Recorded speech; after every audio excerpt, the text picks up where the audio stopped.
Jones Road Beauty is currently running one of the sharpest email strategies in beauty, and if you're not taking notes, you're missing out. In this video, we're going to break down exactly what Jones Road Beauty does in email marketing, from content flow to creative structure, and what you can borrow to boost your own campaigns and email performance. So the first thing that we want to look at whenever I'm looking at a brand's email marketing, and the first thing that we can take inspiration from Jones Road, is their sign-up form. We can have the best customer journeys on the world on the back end. We can have the most high converting pre and post purchase flows, the highest quality sort of like visuals and creative, but if a significant percentage of people aren't signing on to our email list on a monthly basis, there's just going to be massively missed revenue opportunities, especially when our product is a consumable, and replenishment and cross-sells and upsells are going to be a huge part of increasing the customer LTV. Email really is the number one place to cross-sell, upsell, and to even nurture and convert first-time purchases. So they haven't missed a shot here. What we're looking at straight away is, and one of the things I think you can learn is sign-up form comes up within around 5 seconds. I'm sure they've tested this. If not, I'd always recommend that they're testing 15 seconds is a great place to start. But what they've done is they've made their offer super clear. They've got their branding here as well. They've opted for a full page sign-up form. So for those of you who are scared about full page sign-up forms, I mean, Jones Road are doing it, so I think you've got full permission to try it out yourself, at least test it. The offer that they're running is on free shipping. So I don't know whether or not, again, they've tested this versus a conventional percentage off, or maybe a fixed amount off, or a mystery discount. But the great thing about free shipping is margins wise, this is really, really effective. So if they're getting that 7 to 50% sign up rate just by leveraging free shipping, this is perfect. Also, they're giving you personalized recommendations and they're collecting zero-party data on their audience. This is one of the things that stands out most. So what they're doing is they're asking their customer about their preferences, about their skin type. This actually, contrary to popular belief, I find to actually engage and increase signups even more. Why? Because customers like the idea that they're going to get personalized content and personalized recommendations, especially when their pains associated with skincare and makeup, for example, and maybe not finding the products that match your skin and really suit you and are going to give you the results that you want. So this already from the beginning is like a shopping assistant, sort of indicating that we're going to make sure we give you the right products for you. So it really, really engages consumers and makes the sign-up journey interactive. So not only is this going to just increase signups, it's going to give you incredibly valuable data on your audience. So you can create segments around dry skin, oily skin, normal, and combo. What you can do with this insight is you can make sure you tailor, let's say, email 2 or 3 on the welcome flow to speak exactly to these pain points and actually recommend products for them. So you're going to encourage quicker conversions because you're going to get them more relevant products. You could also test by sending specific content to these segments and see how it resonates. And generally speaking, you're going to get a better idea of who's coming to your website and is actually going to be able to hopefully inform product ideation in the long run, because you're going to understand your audience. Data is invaluable when looking at product development. So let's check out their first email. So it comes through pretty much within the first 3 or 4 minutes, which is great. The logo's nice and sort of embedded into the top of the design here instead of a separate section, which works really, really nicely. I already like this. Most brands just go for headers straight away. But this idea of making an opening statement, crossing it out, and then making your statement puts you in a position of authority straight away. So more beauty products? No, better beauty products. So they're already subtly in their copy. It's not like there's mountains of copy here, but already subtly within their copy, they've indicated that they are sort of counterculture there, where they're not just looking for abundance, they're looking for quality over quantity. So in a subtle way here, they've already established their brand as quality, better beauty products. Then they give you a nice welcome to Jones Road, which I think is always appropriate, a nice welcome. And I think this sort of intro, sort of subheader section is really, really smart, because again, we always want to be thinking, even if it's a long form email, how can we say more with less? The art of concision is something we always want to strive for in our emails. So clean, easy to use, and versatile products that are meant to simplify your routine so you can look and feel your best. That is a value statement. That is a positioning statement. A lot of brands at this stage will just go, thank you so much for signing up to our email list. This is where you're going to find out about beauty tips, new drops, and things like that, right? Again, more fluff.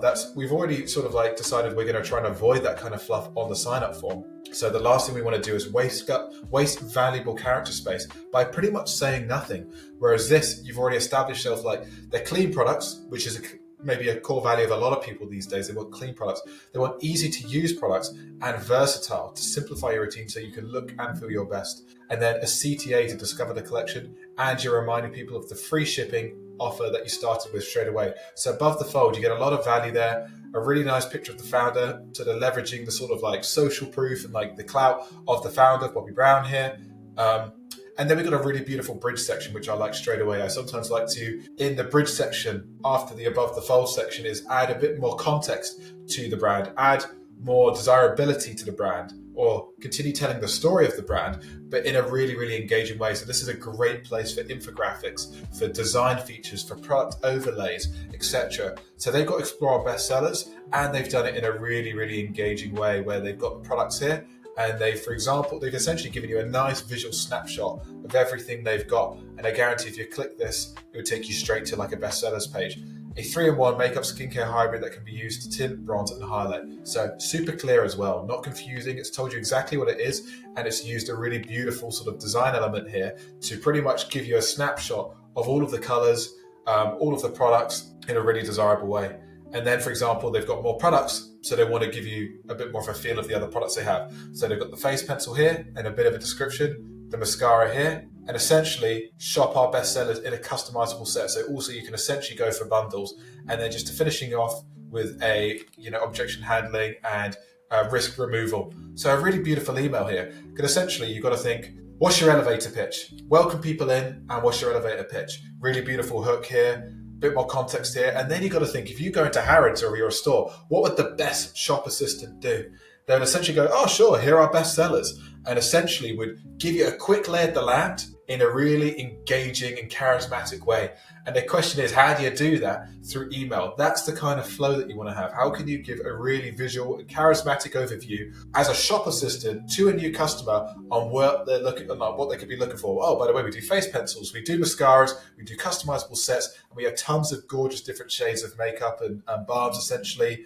And I even think like the name choices here again are going to sort of they're quite sensorial.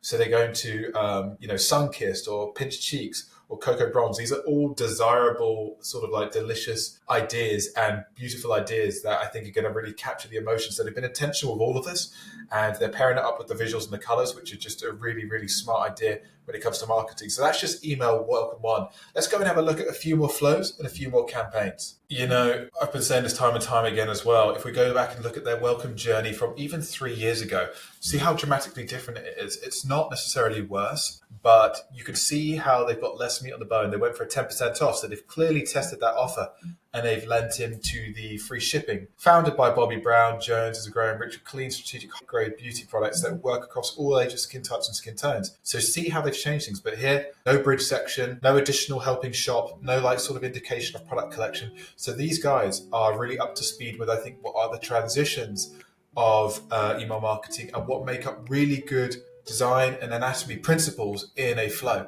So for example, on email 2, again, really short and concise. Here they've gone for the bestsellers here, which is good. But again, there's no additional context. There's no additional selling points. And it's a little bit shorter and just a little less meat on the bone on each of these emails. There's no brand story here. For example, they've given some social proof here, but there's no real long brand story. So you can see how massively they've evolved over the last few years, and just the detail of that email welcome one compared to what the emails look like as well. And also the fact is they haven't left the same flows in place over the last 3 years. They've clearly evolved them, clearly changed them, and they're clearly always working on them. This is another key detail for ecom. If you're sitting on the same flows of 2 or 3 years ago, essentially things atrophy over time, and that's the same with ads and creative, and you can get ad fatigue, you can get email fatigue as well. So you essentially need to revise things, rework things, and start putting strategic tests in place. Another thing you can learn when you go look at Jones Road Beauty, for example, is how many emails they're sending. Like they're almost sending one every 2 days. 21 hours ago, 3 days ago, 5 days ago, they do resends, which is really, really smart.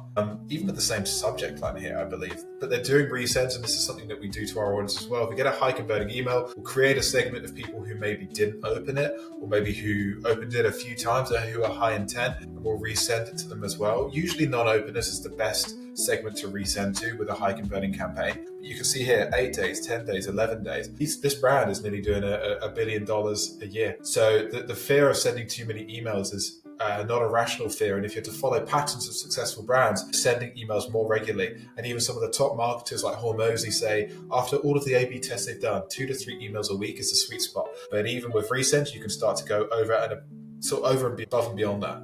And then if we're to look at some of their campaign pillars, whenever I'm thinking about having a holistic campaign strategy, some of the key content pillars are inspire, inform, and educate. How do we do that in our content? So for example, let's just have a look at one of their Mother's Day emails. Inspirational, and it's informative. So for example, they've created a routine. They're adding value to their audience. We always want to think, how do we entertain? How do we inform? How do we inspire? And how do we add value to our audience? Instead of just selling, this is going to be how you nurture the funnel, the email funnel that you've built. Instead of just clearing it out, a lot of ad agencies or a lot of email marketers could come in and say, we're going to make you way more money within the first 60 days, but they just essentially just sell and clean out the funnel. But the question is, what is the effect on your brand in 3 months from now, 6 months from now, 9 months from now, and even 10 months from now? So look at this beautiful email here where they're given a full routine. I like the fact from a design perspective that they've got different fonts. So for example, you don't just need to have one header within your email. Each section can have a new header and subheader. And I find this actually breaks up sections and makes them really, really engaging here. And using different typography in your emails, finding your typography and what works for you. And if something doesn't work, if something's not hitting, change it up, for example, and have different typography for your headers, subheaders, and fonts. And really, you should have already identified this within a brand deck, and then you should just be executing on this within your emails. For example, here, you could have just used dynamic product blocks, for example, to just articulate or to sort of give voice to the secret to a summer glow, for example. But no, they've taken all of their product shots with nice shadows and they've just overlaid it on this simple grey minimal background.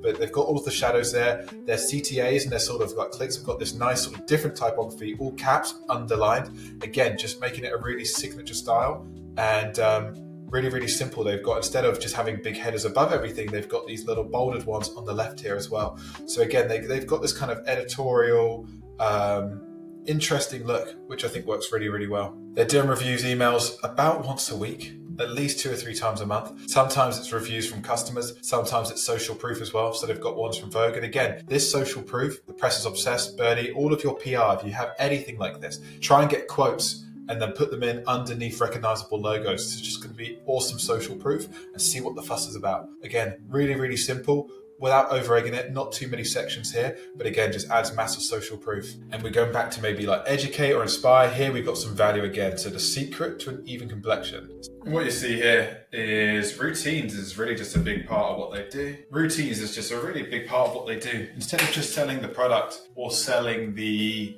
ingredients, they're selling the lifestyle. They're selling the routine, and they sort of always are creating a routine and then wrapping their products into it. So the skin reset, step by step, cleanser stick, multivitamin serum, eye cream, lippy stick, and they're creating a routine for people which they can get excited about and get inspired about for themselves, and then they're selling the product off the back of that, for example, and then they sort of close things off with some social proof. Works really, really well. And here they've actually gone for some pink details. So if you actually imagine to look at their brand kit, they've got loads of different directions that they can go in when it comes to additional color schemes and color elements. Oftentimes it's like this deep red. Let me give you another example. So spotted the lipstick pencil in wild, which I think is a really, really good one. The reason I think this is clever is because it's social proof, or essentially a reviews email, right? It's a reviews email, but it's not dry. And like back in the day, like a reviews email would always just be like, don't take it from us, take it from our thousands of customers. And like, okay, that gets a bit boring, but spotted the lip pencil in the wild.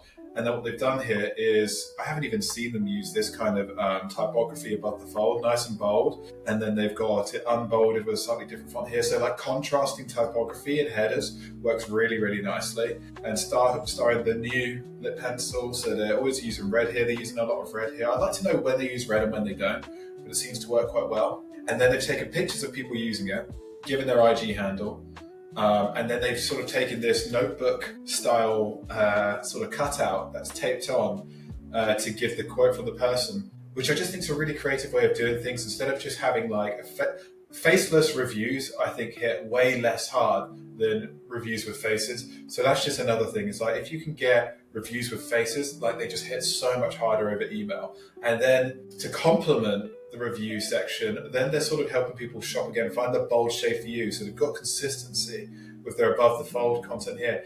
And it's just these details in emails that make things just engaging, just make them psychologically pleasing, and they're helping people shop. So they give you some reviews. And by the way, we're going to get you onto product pages as well, because we remember that's always the goal with an email, is to get people onto product pages. And these guys like to close off their emails with almost different banners all of the time. So more ways to wear it, go for a soft and subtle look with one of the LB pencils, meet every shade. So it's just a nice way of closing off the email. Barely have any details. So all of this fluff of the old way of doing email marketing, loads of key features and delivery and stuff, they don't have that. They just make fresh sort of like ways of closing the email off in every email. I'll give you another example for it as well.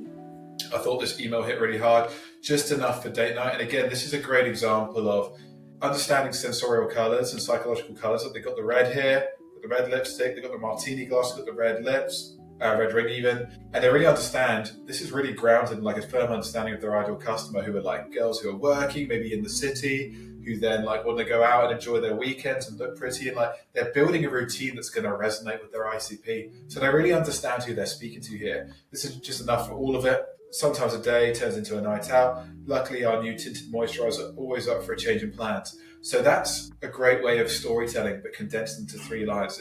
I could just think about how many ways you could write that with so much more fluff, especially if you're using AI as well. So like the question is like, it's the appearance of the copy. Like, how do we make things like 3 lines, tell the story, and also at the top of things, keeping things bold and all caps here. So almost having multiple headers and then body sections, because you'll see it here. Another header, subheader, and then body section. It's not like we can only have one header, then everything else is just body copy.